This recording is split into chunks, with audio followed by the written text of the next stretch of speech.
do you take any action to not attract attention or to distract attention away from what's actually going on by the time the patrol arrives?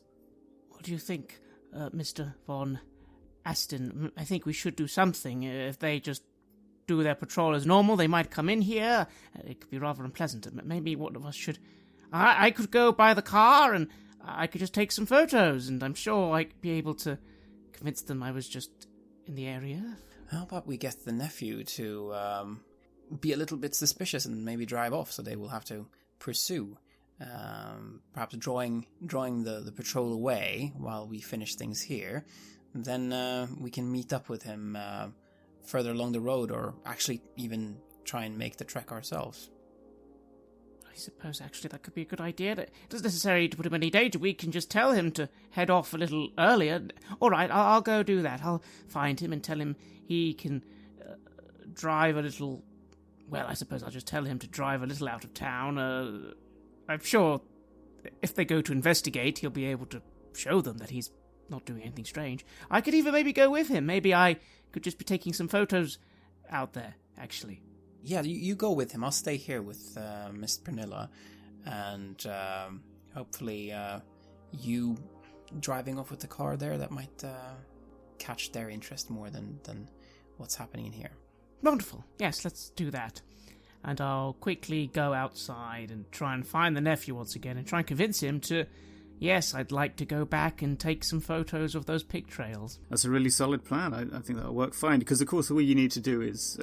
you don't, as you say, you don't need to get the driver or you into any particular trouble. You just need to cause enough kind of consternation, make them stand there going, oh, do we need to send someone back to report about seeing a strange car, or should we just do it later? And of course, by the time they've done that, they've wasted 20 minutes, half an hour. Markus is able to receive the new documents and wait for the patrol to move on, and then go and rejoin you. Now, of course, it's a one-leg journey back the other way. Now, you can keep the dice you already rolled and use them, which, as I recall, were 2 encounter table rolls plus an hour, or you can roll the whole pool again, if you prefer. What would you like to do? Shall we roll again, then, and see what we get this time? 4 time dice, please. I rolled 2 ones, a 3 and a 4. If I were to use the ones, then would we be able to just get there? Yeah. So then that's what we do. Just no scenic route this time, my friend. Let us get back to where we need to go. Yeah, and you get back to Turia town around 4 p.m. and pull up outside the inn. Tiger and Cowrie and Scarlet will be waiting for you upstairs in the room where you slept last night. Before, of course, we move and meet with our contact here. We did get the instruction to make sure that we're not being followed. Yes, that's true. The road here might have been okay, but I suppose when we arrive, we again do stand out from the crowd here. So we have to be very, very careful as we make our way back to where we're supposed to meet with Scarlet.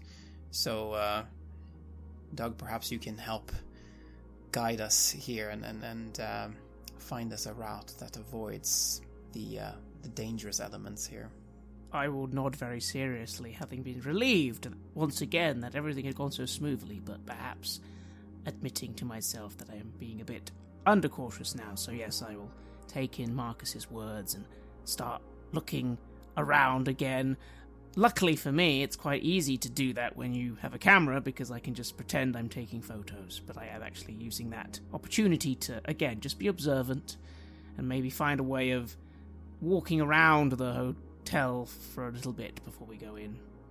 Yeah, sure. So please go ahead and test your skill with advantage because of observation. And yeah, that's a really good point. When you have a camera, you've got this sort of built-in excuse to look intently at places that otherwise you wouldn't. Free.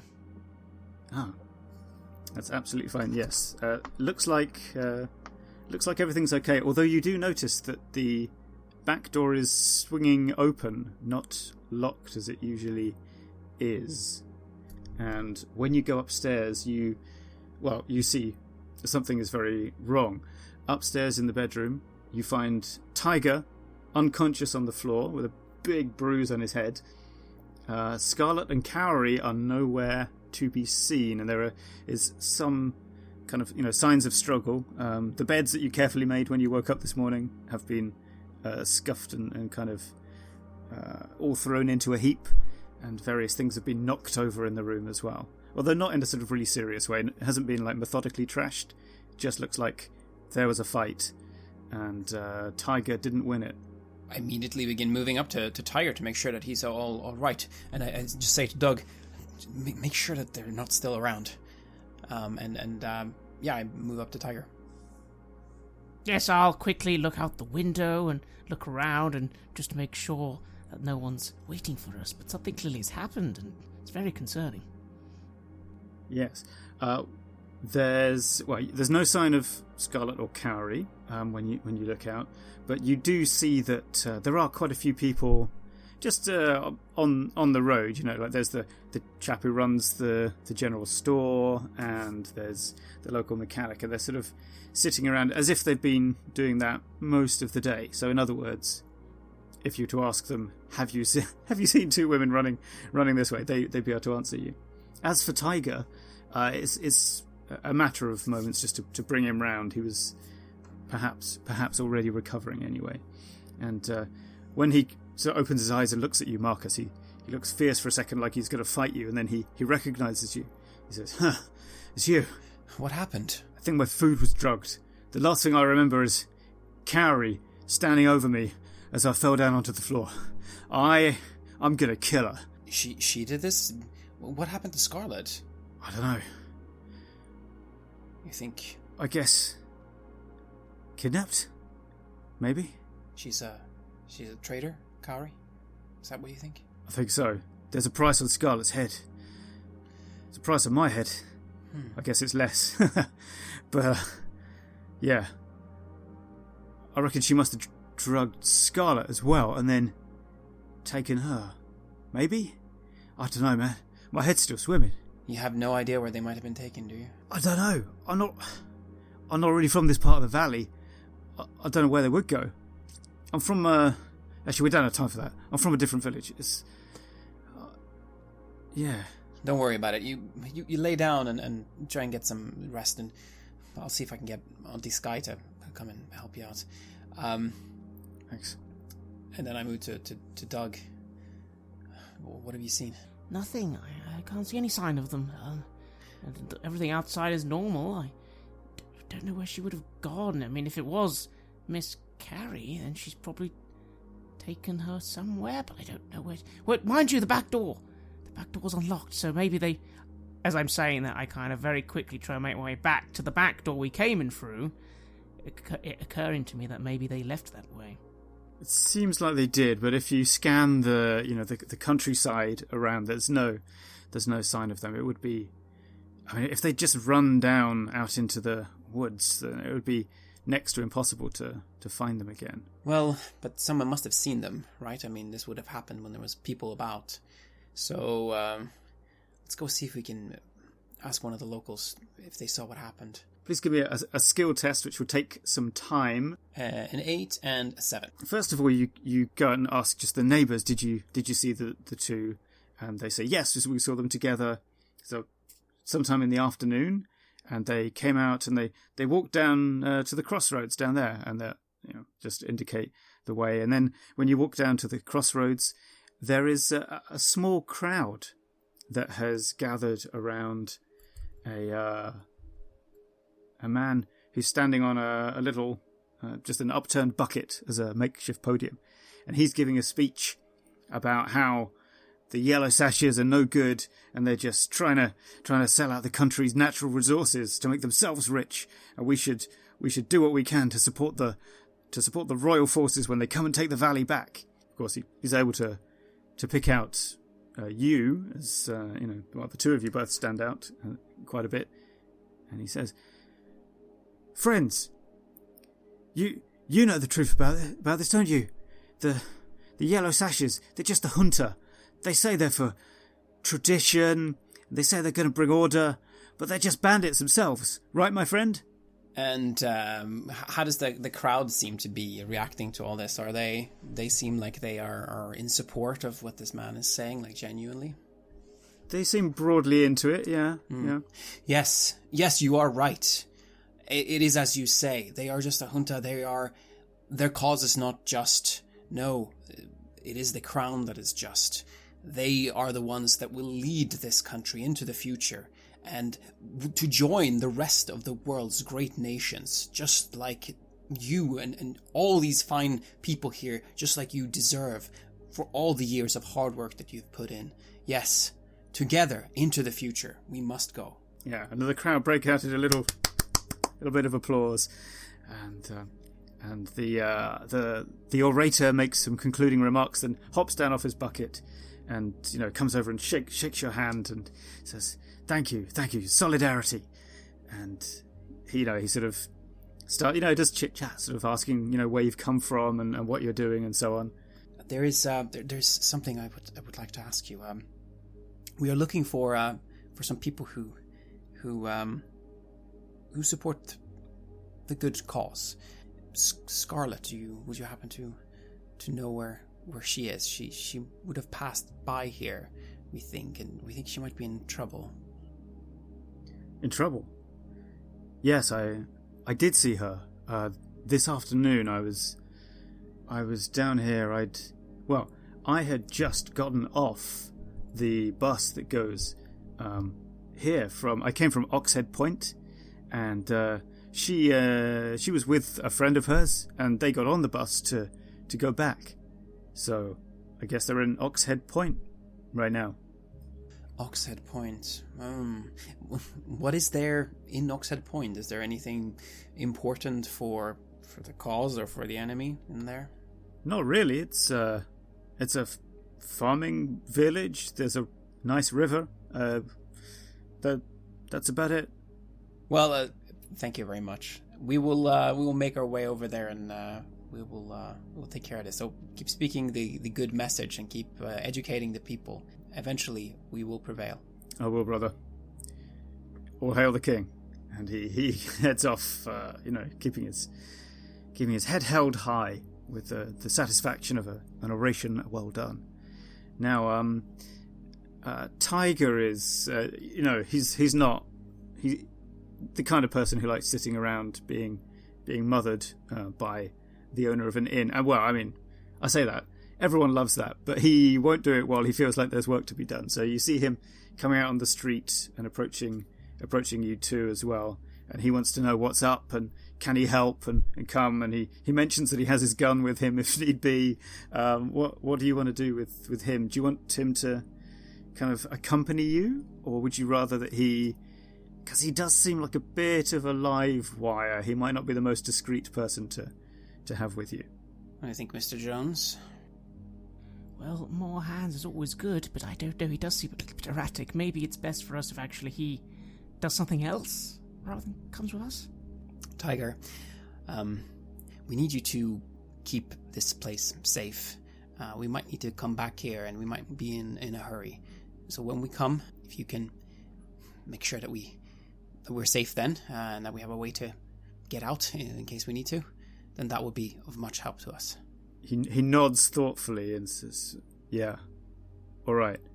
And wait, where are you headed next? If I need to send word to you or something. We still need to find out where they went. We will keep searching.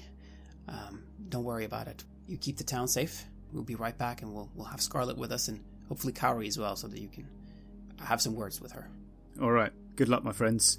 And he spins on his heel and walks back towards the inn to patiently wait for your return. Yeah, so what do you want to do now? Well, we need to find the nephew again. He was very nice, so I'm sure you wouldn't mind us taking us to Oxhead Point, right, Mr. Jones? Well, he certainly was helpful, but gosh, we might need to give him a little bit more money, I think. This might be a bit more substantial. I think you would have to give him D4, like an outright D4's worth of gold. So essentially sacrificing part of the whole supply die that you have of gold But you'd still have, let's see, you'd still have like D6 left, so it wouldn't be too bad. Well, then that's what I'll do, and I'll take responsibility for that. I'm used to paying for things, so I'll make that payment to the nephew, and I look forward to riding in his beautiful Ford Anglia again. Yes, he's very cheerful at getting a decent wage for this gig. Yes, unless you want to, I don't know, procure any supplies from the village. I can't think of any offhand, but perhaps you have some ideas. And if not, you can set off on the journey. No, I don't think that there's anything in particular that we need. Obviously, weapons might be good to have, but then again, it's not really the way that we do things, and it might actually bring more trouble than it's worth. So, yes. What do you think, Mr. Jones? Do you need anything, or should we just head off to Oxhead Point? No, I agree. I think it seems reasonable to me that we just get going as soon as possible. I mean, we need to be quick. Well, it's a one-leg journey if you take the direct route, 2 legs if you avoid entanglements. But to be honest, I mean, you're travelling reasonably incognito, so I think the one-leg version is probably fine for your purposes. So, as before, that's 4 time dice from you and 1 encounter roll from me. So if one of you would like to do the time dice first. And that's 3 1s and a 5. So how about we could be risky here. Could we do a time of 1 for really quick with then a 5 event? Yeah, I mean that still adds 1 hour though. So, but if you want to take the risk and see if something good is going to happen, then you could try it. Yeah. We are rushing a little, so perhaps yes, we do risk something occurring. Well, darkness is starting to fall as you approach Oxhead Point, but before that, let me check my little table. It's a weather event. So I'm actually going to say this kicks in as you arrive, and as you get out of the car. It's not like super warm in the car, but then when you get out, you realise it's actually freezing cold now. And what that means mechanically is you get out into the darkened road in front of the little houses. There's a little market square here as well in this Oxhead Point village. If you have cold weather gear, roll that die, which I believe Doug, who, as we have established, has a big coat. Yes, I do. So my D8 in this case. Yeah. And I got a 7. That's fine. Your coat is still lovely and snug. Yes, I gave you a D8, I think, for this because I thought that it's the sort of thing that won't wear out very quickly, but after perhaps a few weeks of getting up to all kinds of adventures in the countryside, it might start to get holes in it and so on. Now, of course, Markus sadly favours khaki shorts and knee-high socks. I certainly do. Which are not cold weather gear, and therefore you simply lose 1 HP. So the thing about HP is they're quite easy to get back in a way. You have to rest, which is roll a time die, and eat and drink using your supplies, and then you refresh them all. But of course that takes some time, and that might be time you don't have right now. And the other thing I'll mention about HP is that 0 HP is not dead. It is merely possibly critically wounded in the style of Into the Odd or Electric Bastion Land, if you're familiar with those games. As we get out of the car and it is freezing cold, I see that my pipe has gone out, and I take one of my matches and I light it intending to light the pipe, but then I feel the warmth from the match. It feels so nice, but it's not quite enough. It's damn cold. Why didn't I bring more clothes? I mean, you can at least get into the shelter. You can see a largish building that seems to be the general store for this village, and you can get under the eaves of the roof there and get out of the wind. That's a little better. And there's not many people around now, as the sun's below the horizon already. The last glow of daylight is sinking away to the west. But you can ask around, and maybe, especially in the store, it's not quite closed. You could see if anyone has seen the 2 the two ladies that you're in search of, Scarlet and Cowrie. That's the thing that is in my head. Perhaps you have another approach. I think that's what we are looking to do. We are, after all, looking for them, right, Mr. Jones? Or do you have any other ideas? No, I think you're right. I think we need to... Gosh, are you okay? I did say that you probably should get a better coat, Mr. Von Aston. Yes, you were right, but it's been fine up until now, I must say. And gentlemen, don't freeze, but it's damn cold. I'll need to see if I can procure some sheepskin stuff in the village, perhaps. Of course. Well, let's try and be quick and see if these people can help us, because again, the longer we wait, I dread what could be happening to poor Miss Scarlet. Yes, indeed, we must find her. Otherwise, we will not be able to achieve what we came here to do. So yes, I again begin speaking to the local populace. I do it the sort of stereotypical way. Hey, you, good man, have you seen? And then I described Scarlet and Cowrie. Now, it does take you a while to get a lead, because essentially no one who lives in the village has seen them, but no one who's been in the village all day has seen them. But a couple of people who were on the bus saw them. By the way, you can buy... Well, I regret to inform you that since you no longer have a D10 supply die of gold, that is actually how much winter clothing costs. But if you were to pass a fast talk test, I would be persuaded to let you clean yourself out of money to obtain some, if you want to do that. But the news is sort of mixed good and bad. So good news, you kind of know where they are, or someone has seen them. Bad news is they're not here. So what happened is they got on the bus, and then halfway they got off near the road, or at the road, that leads up to an even smaller village than this one, called Azure Hill. You now face the prospect of yet another journey, now in the dark, which will be even more terrifying, with Cinnabar driving his bright blue Ford Anglia at terrifying rates. Another piece of good news, I could say, is that Azure Hill is it's like a mountain kind of crofter's village, or in other words, if they went up that road, that's the only place they could have gone. Someone mentions that there used to be a boarding school there, but it got closed down by the Yellow Sashes when they took over the area. Azure Hill, that is where they are. And that is definitely where they will be then. What do you say, Cinnabar? Can we get there under these conditions? Cinnabar just... stops smoking his cigarette, kind of flicks it somewhere into the darkness, and goes, "Yeah, sure, this thing." And he taps the bonnet of the Ford Anglia, and it makes a sort of clonking noise that doesn't fill you with absolute certitude as to how tough it is. But yeah, he's blindly optimistic that he can get you to Azure Hill in no time at all. Even after dark. Well, I trust in his confidence. In any case, we do need to find them. If we lose more time, we might end up losing them completely. No telling where they might go after that. I mean, they might go into hiding somewhere. I mean, it might make things very difficult. We best be quick here.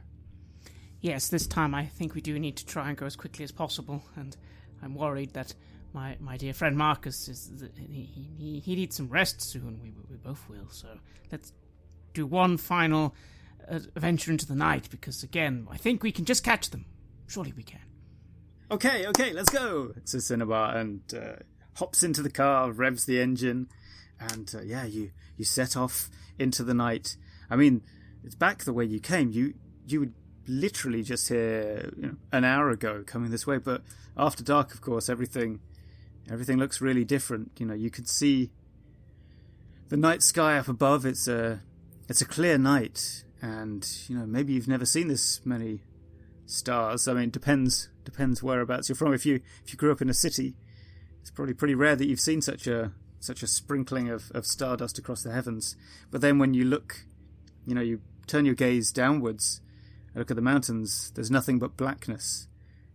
All of this is just some obscure mass somewhere out there in this darkness. Is the place you've got to go, but you can't see or make out anything in it. Only the lights bouncing along on the road ahead of you and the stars above.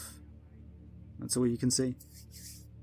Now, your encounter roll, I just did now, is that you are getting hungry, but the good news is you both have rations, so you can munch some, I don't know, maybe a Cornish pasty or something. Yes. Well, it's only a D4, so that's... Oh, really? Yes, please go ahead and roll your food dice. Unfortunately, I roll a 1. I was not expecting to be out this late, so I think the little emergency rations I'd brought with me, well, yes, this is dinner, so I have to eat it now, so that's it. Oh, and I've forgotten to ask, but you had two 1s in your travel pool. Would you like to use those to get there as quickly as possible? Yes, those two, the other ones, yes. For Markus, how did he do on his food? I have a D4 and I rolled a 3. Oh, so you've still got something left in your lunch bag. Out of curiosity, what kind of snacks does Markus eat? I think he's got some of that German bread, the stuff that never goes bad. German Lembas, yes.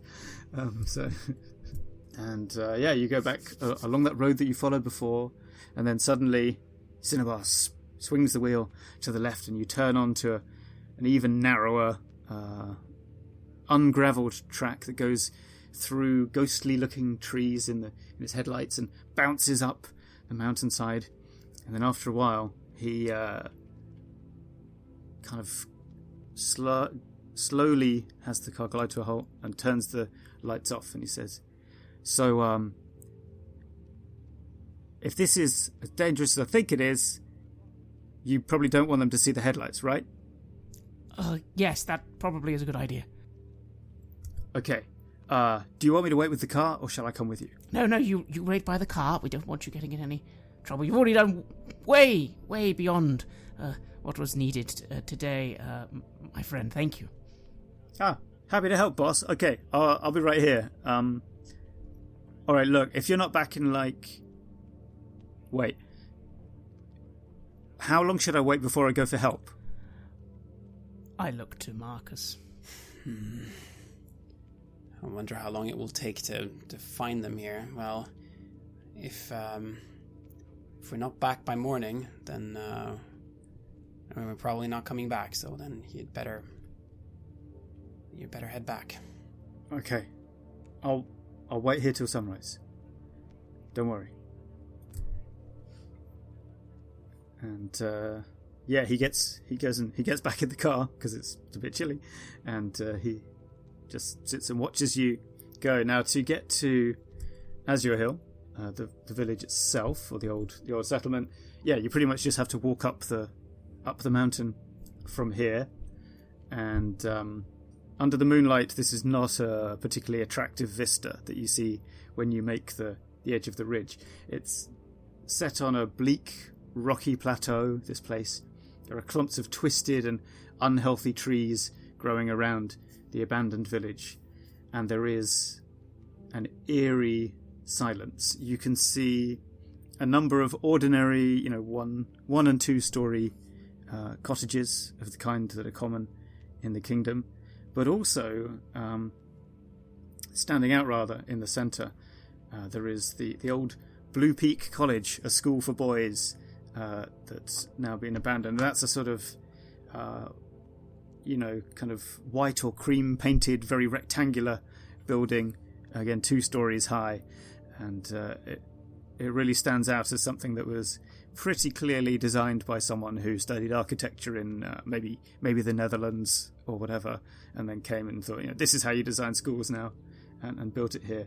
It sort of looks like it was probably 1930s, so pre-Second World War, maybe a bit earlier than that.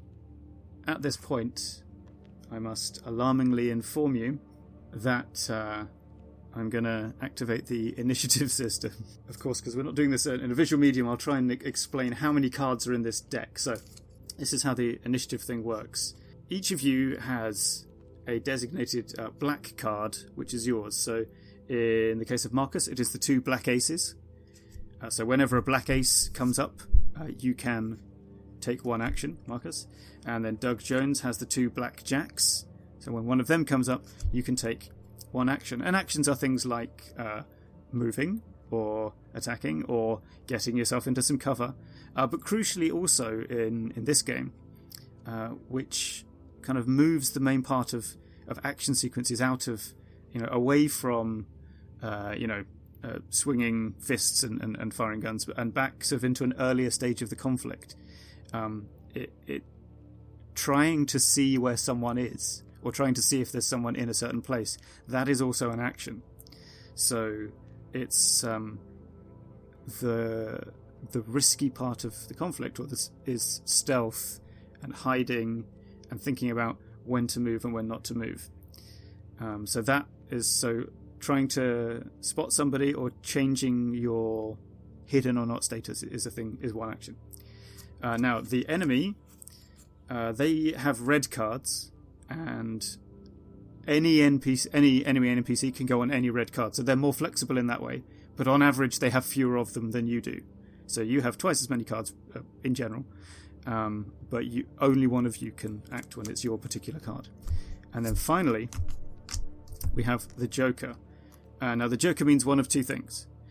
Either it ends the round and we reshuffle the cards, or it means I roll on the encounter table, but we keep going with the round, and you get to choose that. But be warned, if you dither, I will choose for you. But yes, so generally speaking, just to lay out what that means is, if you've taken all your actions and then you get the Joker, you should probably just end the round. But if you haven't yet had a chance to go and you think all of your actions are still waiting in the deck, then it could be worth risking an encounter roll during the round. So, of course, if the Joker's the first card out, then you just roll, and if it's the last card out, then it doesn't matter. It's already the end of the round. But so that's how it works. I'm shuffling the deck now. I'm doing my best to shuffle it fairly. I will tell you that there are just 3 red cards in the deck, and you have 2 each, 2 black cards each, plus, of course, the Joker.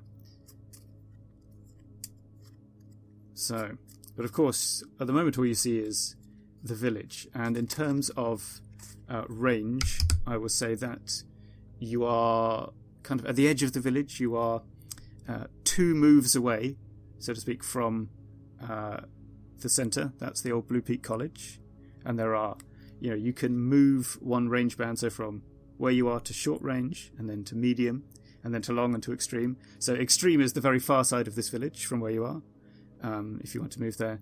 And then I won't sort of faff around in this particular instance with having several too many parallel places within each range band. We'll just sort of do how far away you are from where you started, basically.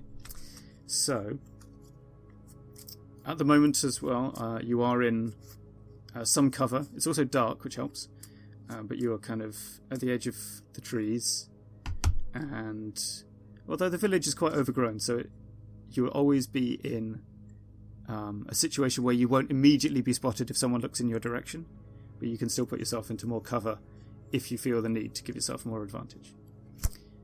Okay, and the first card I drew was the Red Queen, which means that someone on the other side, you don't know who or where, gets a chance to spot you. Now, okay, Doug, I'm assuming that you're trying to keep reasonably concealed, which means this will be a contest of skill rather than just a test for that NPC. And sorry, let me just get my little ref sheet up so I can check. So I'll be rolling a d20 trying to get under my skill. Yes, you'll be trying to get under your skill, but as high as possible. So a higher success is better, and a higher fail is better than a lower fail as well. I was going to say, I'll cut some of the tension because I've rolled an 18.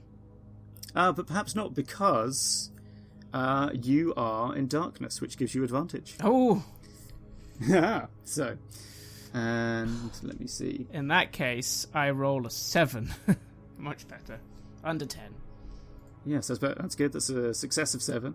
So the observer is, let's see,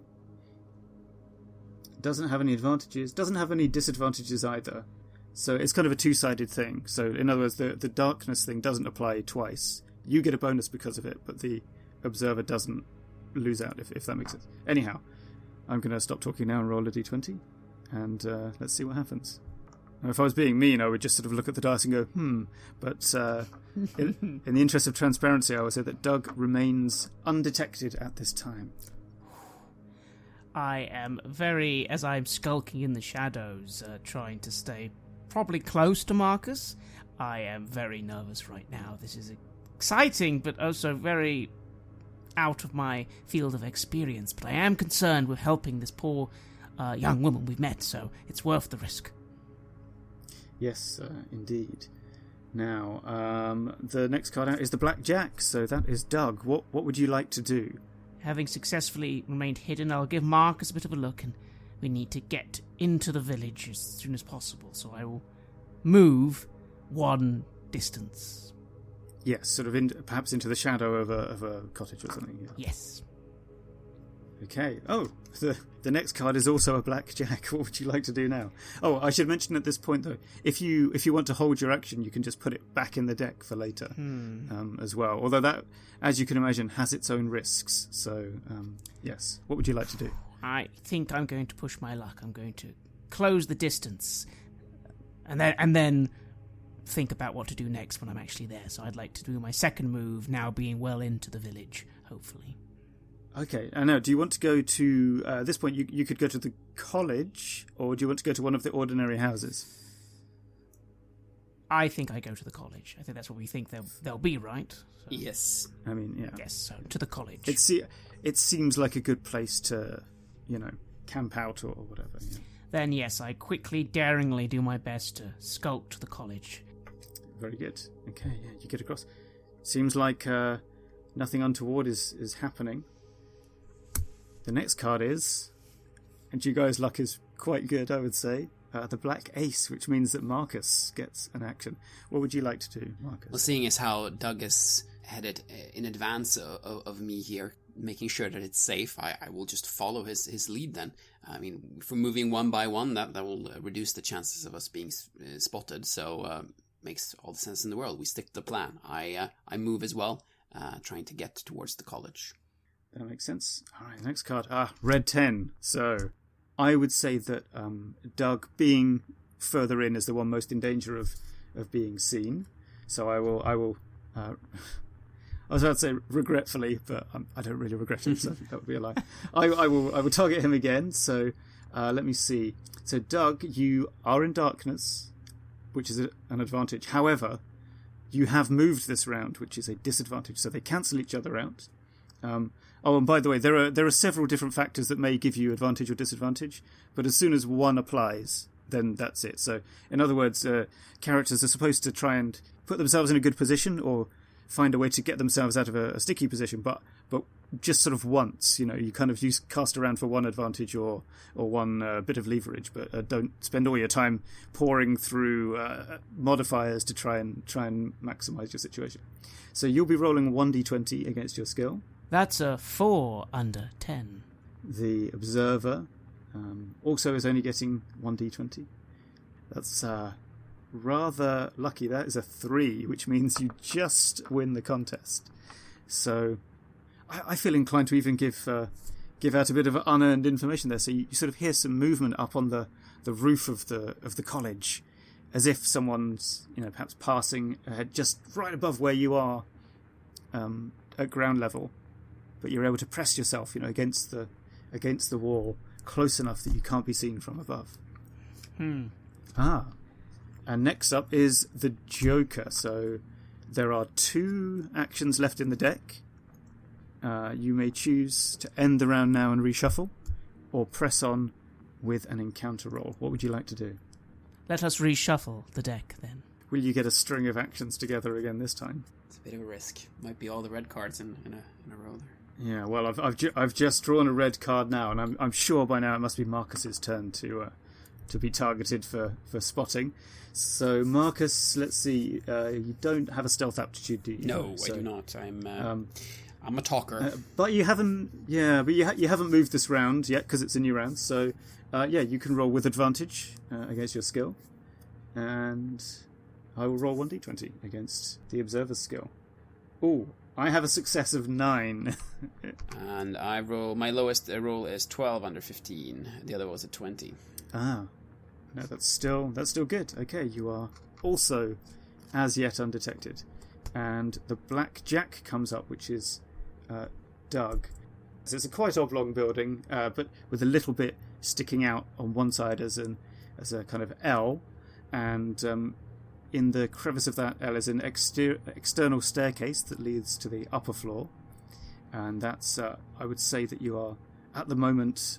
Doug is crouched perhaps next to where the lobby is, so there is a doorway in there, and the door is kind of half ajar into the gloom because it's it's an abandoned school. There's no one around to close the doors and tidy up after things. So if you wanted to slip inside the building down here, you could, or you could perhaps head upstairs, or you could try and maybe spot who's inside or not. Up to you.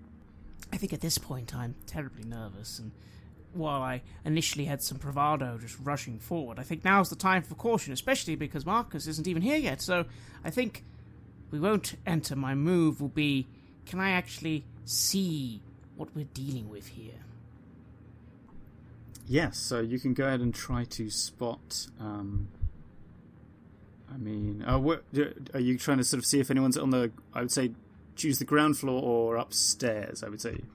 I think I would choose the ground floor because I want to make sure that we're not going to walk into people. So yes, let's just scout that lobby from obviously outside and just see, are there people waiting for us or can we sneak in? Go ahead and, yes, test your skill with advantage and let me know.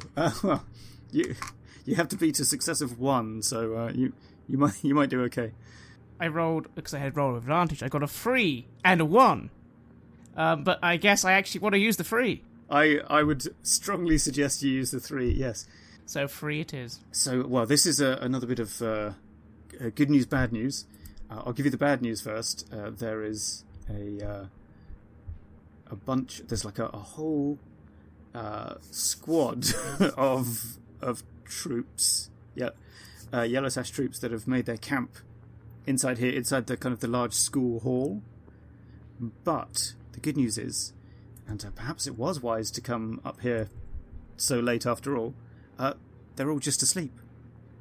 Like, they're just out for the count. So as long as you don't make too much noise and don't attract the attention of the presumably 1 or 2 guards they do have around here somewhere, looks like they'll be alright, because without going into too much mechanical detail right now, single characters versus squads don't work out too well, so... But at least you know where they are as well, which is very good. So, but the next card is red, and I think, given the angles which we're looking at, and because actually you're poking your head into the lobby as well to look around, so I think it's more likely Markus will be targeted again for just being spotted at random. So, Markus, if you would like to roll... I have succeeded on a 6. I rolled 13 under 15. Wow, that's darkness and a high skill paying off for you there. That's very good. Next up is Black Jack, which is Doug again. What would you like to do? I would like to find a way of entering the building, but trying to avoid that big hall, because I really don't want to be sneaking through a hall of several armed individuals. Is there a better way of getting in, now we know that? To the ground floor, not really. However, there are stairs leading to the upstairs that are outside the building. They kind of lead in they sort of go up one way and then switch back to go to a balcony that enters the upper floor. That wouldn't attract the attention of anyone in that hall. In terms of going into the ground floor, though, I think the best thing you could do is go through the lobby, sort of through the cloakroom, and then kind of just sort of poke your head in that way. You just kind of keep your distance as much as possible. But I think my gut reaction is going to try and be to get to those stairs. I'd say my action is just moving to that area, and I'll try and in the dark, you probably can't see me, but I attempt to maybe do a hand gesture to Markus just to try and get his attention to come this way. Yeah. I think that's right. I think Markus has probably had his... Well, Markus, you've probably been keeping a close watch on where Doug is all the time. Absolutely, yes. So in terms of the stairs, I think for positioning purposes, Doug, we'll assume you're perhaps sort of halfway up them, and we'll be generous in assessing your position if anything happens while you're there. So you can sort of be like Schrodinger's stair ascender, either at the bottom or the top, depending on when things happen. Next card is the Black Ace, which is great because that means that Markus can... Well, you could move right over and be in the same place as Doug if you want. I know I need to make my way over to Doug. We need to try and stick together. This is a very dangerous situation. So yeah, that's what I try to do. Okay, the next card is a red one. Oh, I mean, Again, this has to be Markus, doesn't it? So you're going to roll with no advantage because you've moved. And I will just roll a single d20. Another skill contest. I roll a 15 on 15. That's good because you needed to beat a failure of 16. So if you'd failed it, that's actually, well, with a skill of 15, I suppose most of your failures will still be higher. But no, you perhaps you almost get spotted, and then just a quick dash before somebody glances in your direction. All of this knowledge, I suppose, is kind of out of character. Markus and Doug themselves don't know how close they've come a few times. Now, we've got a Joker again. There is one card remaining in the deck. Would you like to continue or reshuffle? Let's do it. Well, I would say your gamble has paid off to a degree, because what happens is that it begins to snow. So, mechanically, all that really means is that encounters start at a shorter range. But it doesn't lower the temperature particularly. It's the wind chill factor that will eventually kill Markus. I pull my socks up higher. So yes, snow gently falls, and now Markus, you can take an action as well. What have you seen? Well, I think there's a lot of people inside the place. So we need to. I don't think we should go there, but maybe they're on the second floor. So but I don't know what's upstairs. I think there's one person moving around, at least. Well, that might be them. Let's get to the second floor then. And I use my move then to get up to the second floor of the building. Yeah, I mean, you can... the first thing you find is a pantry and kitchen at the top of the stairs. And then beyond that, there's a door quite separate from the kitchen and pantry area that leads into what must have been the dormitory area, perhaps. There's a long table set out for the dining room where the boys would have had their meals back when the school was still open. Let's say perhaps you slip into the dining room. You can see quite easily that there's nobody in here, but you can hear voices coming from one of the dormitory rooms further along.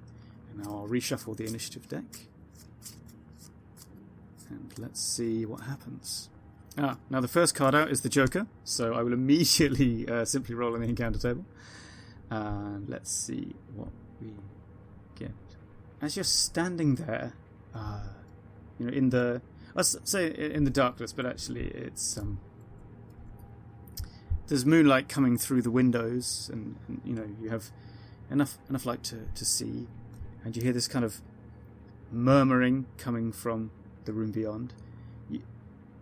Outside, you can see the glistening snow drifting past the windows, and Doug, you're just at the top of the stairs, and you can see Markus as he's cautiously moved inside through the doorway as well, and you start to hear what sounds like a jingling sound, a ting, ting, and the sound of far off chanting. And Markus being inside, you can't really get a good look at this, but Doug, you can see where this sound is coming from. It's from outside the village, and at the other side of this plateau where the village is built, you see a procession of people. They're led by a man in some robes carrying what looks like a small statue or something he has cloths wrapped over his hands, and behind him 2 people are carrying a kind of a cloth portable pavilion that goes over the leader of this procession and his statue, and then behind him are these essentially a group of pilgrims or worshippers. They're on you've seen some of these in daytime in the capital city before, and in some market towns, and sometimes crossing the mountains in the countryside. And it's a ritual procession making its way through the mountains to a particular shrine. And for whatever reason, perhaps as an additional sign of devotion, this procession has decided to press through the night and to pass by this very plateau. And Markus, you sort of hear the conversation in the room. You still can't really make out what they're saying, but you certainly hear it stop, which you can only imagine is people going, "What on earth is that?" and going to look out of the window and see this and see these people make their way along outside the edge of the village. And they're going to go right past, if they keep on their same trajectory, and they'll go past and down the other side of the mountain, perhaps even right past where Cinnabar is waiting with the Ford Anglia, and thence who knows where. Well, I just lean down and watch this sight and think to myself, how strange, but jolly good. This could be a great distraction. Maybe we need to get going quickly now, because this might help, even though it's such a strange sight. Why would they be doing this at this time of night? Fascinating. Indeed. And actually, it's a good point about the distraction, because I've just drawn the Queen of Hearts, which is an action for the enemy, but the way distraction works in RCTK is that, yes, typically it means that, if you do something to make them think about something else, you just knock out the next initiative card that comes along. And I think you're right, that procession is certainly going to make everybody look the other way for at least a moment, if not more. So yeah, I think that's exactly what happens, is that the guards that are here, that are still unseen in the village, they're just as fascinated in a way as Doug is, watching the ritual procession go past.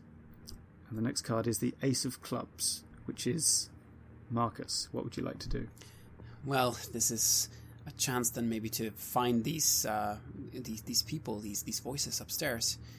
Could that be Scarlet? Could that be the case? I'll try and see who that is. Yeah, I think we can kind of move you up to outside the door, and you can peer through as one action. That's fine. And this is the people inside that bedroom are not hiding, so it simply takes an action to go look over there and see them.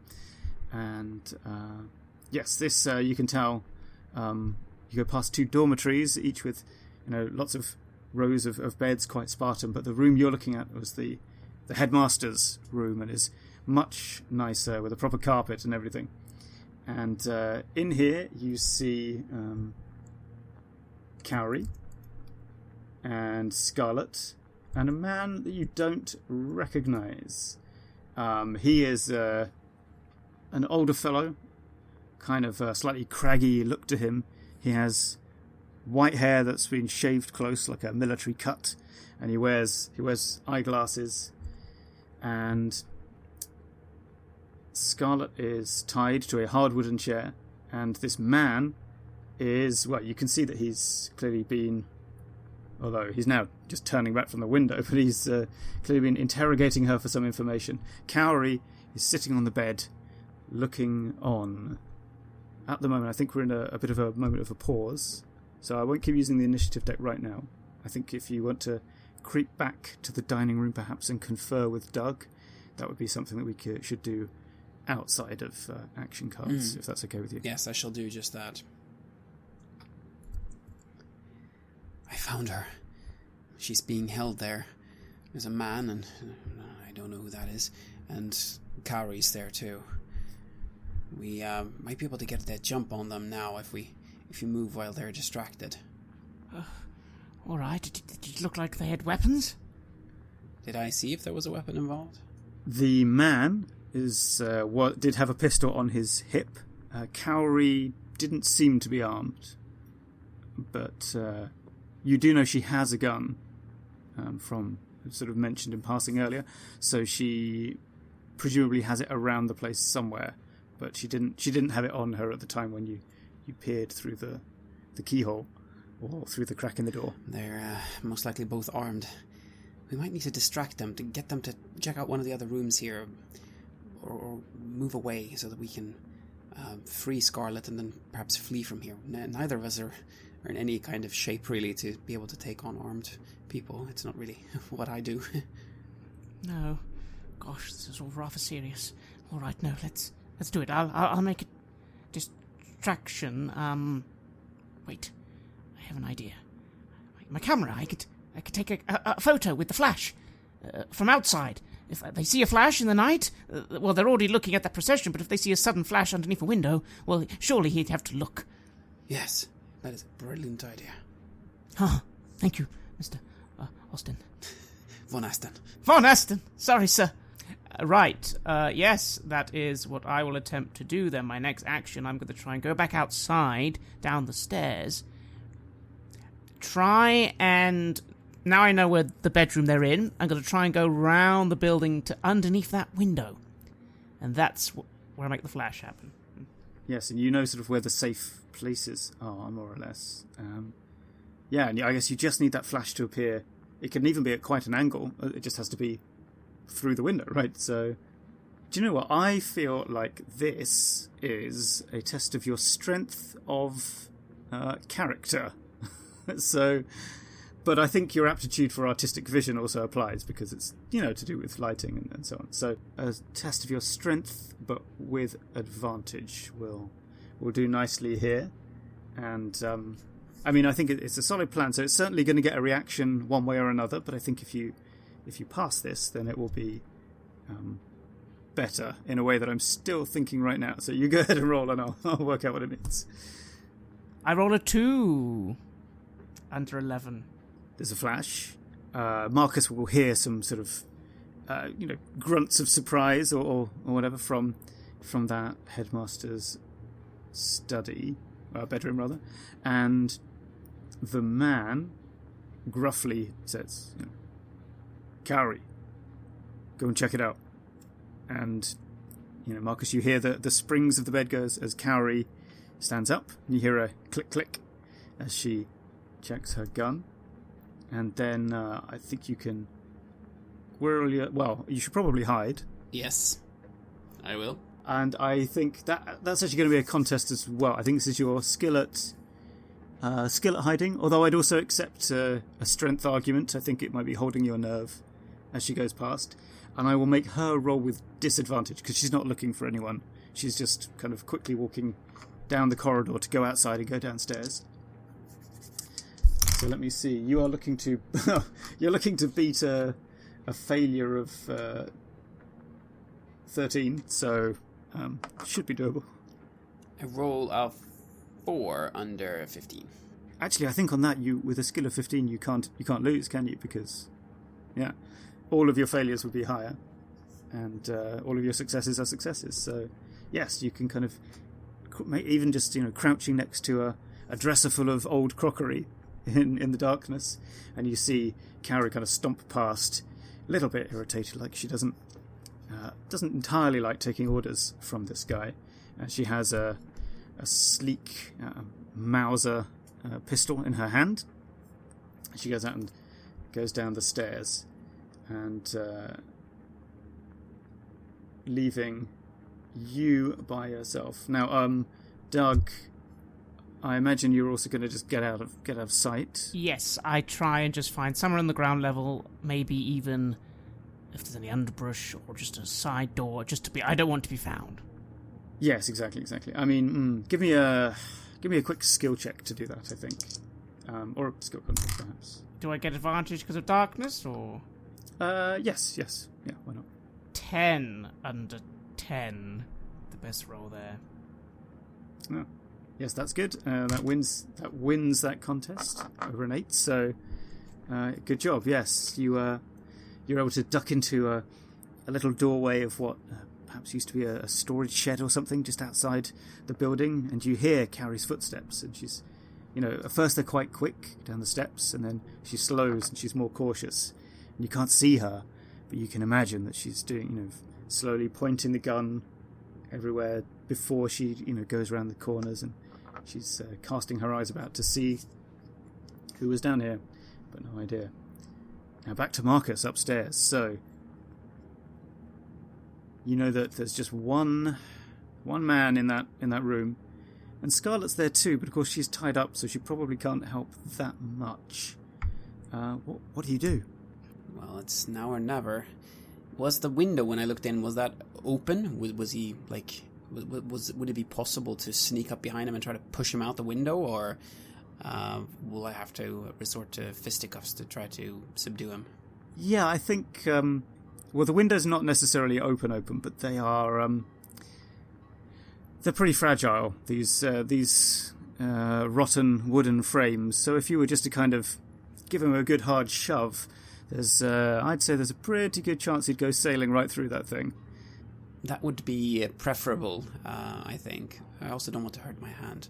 That would not be nice. So yes, I will try to move in as quickly as possible and just try to take him by surprise, pushing him out the window and through that eliminating him so that I can free the captive Scarlet. I feel like this should be a contest of strength, probably. Does that sound right? And he would be at disadvantage because you're going to wait till he's looking the other way. Now, the question is, do I give you... No, I don't think I should give you advantage as such, because that would be doubling the modifier. And also, I don't think it's that much easier to shove someone after opening a door and running through it, even if they are looking the other way, if you see what I mean. So I think I'm going to ask you to simply test your strength with one d20. So, all right, I'll go ahead and roll 2 and take the worst. I roll an 8 under 12. Which is a very good thing to roll, because that beats a failure of 14. So, could you describe this incident in the vivid way that you will in your later memoirs about your adventures in the kingdom? Indeed. So, I look into the room. I see that the man, he's looking out the window, trying to see what's going on, this flash, where it came from, and I spot my chance. I see that Scarlet has noticed that I'm there, and she's looking at me with her eyes wide open. I see that she has hope, and that she's pleased to see me, and it gives me hope, and it gives me energy, and I just use all this, and I rush in, and I just try to heave the man out of the window as quickly and as powerfully as I can. I've never done anything like this in the past, but it's not going to stop me now, and this is going to be something that I will be remembering for the rest of my life, however short that may be. There's a huge, smash and a crescendo of broken glass, and the sound of a man taking quite a long fall out of a window, and a big thump as he hits the ground. And you're not. I mean, is he? He's definitely unconscious. He's not making any sound. Is he dead? You can't really tell. And you immediately hear Cowrie turning around and seeing him and calling out and shouting for the soldiers. And running over to his body. So probably you shouldn't be sticking around right now. But of course, they're all going to run round to that side, which is the opposite side to the staircase. So I think this might be a good time to slip away into the darkness and perhaps go by a roundabout route back to the car. That is exactly what I will do. So I'll untie Scarlet, and then we'll just motion for her to, we have to go. And then just try and book it out of there as quickly as possible. And seeing what happens and a body literally fall out of a building, I trust my mentor, and I'm just quickly trying to get back out of this scenario, because I think things are going to get very dangerous very quickly. Shortly after sunrise, some days thence, you are at the foot of a sheer cliff in the mountainside. If you look up, you'll see the ruins of Turia Fort high above you, but down here is a kind of a flat place where you can come overland as you have following Scarlet, or you can come down a staircase that's cut into the rock below the fort, as a large number of prisoners have in recent months and years. And it looks like this field has recently been used, and Scarlet kind of leads you to the edge of this. It's a nice green-looking meadow that has a mountain stream running through it, but strewn across that meadow are bodies, mostly men of what you might call fighting age, but some old men there, and women, and, technically, I guess, fighting age teenagers, but, if you saw them, they just look like boys and girls, and they've had their hands tied, and looks like they've been executed by firing squad and then just left here. And Scarlet runs over and chases away a crow that lands on one of the bodies as you get there, and she turns to you and says, "So, I guess you better take your pictures. We shouldn't hang around here for too long." No, thank you for showing us this place. This is a story that the world must learn about. This is a crime that the world must know of, so that it can be punished, so that those responsible can be taken to task for what they've done. And I begin taking notes, documenting everything to the best extent that I can, and giving some pointers to Doug for things that I definitely want to have photos of as we record this horrific scene. I nod grimly, my cheer gone. This is a terrible scene, and I do my best to take the photos, take them respectfully. The key here is you don't zoom in on this sort of horror. You just keep a respectful distance. That's the artistic way of doing it. It's respectful. Take it in wide shot. And I just do as my mentor tells me.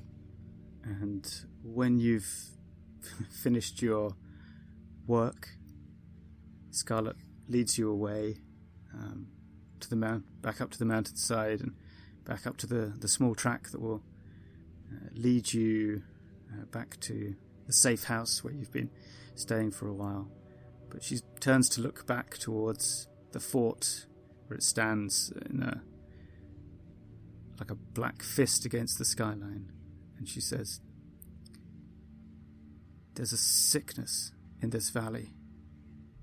There's a greed that poisons everything here and makes people inhuman, and the sickness is beneath that place."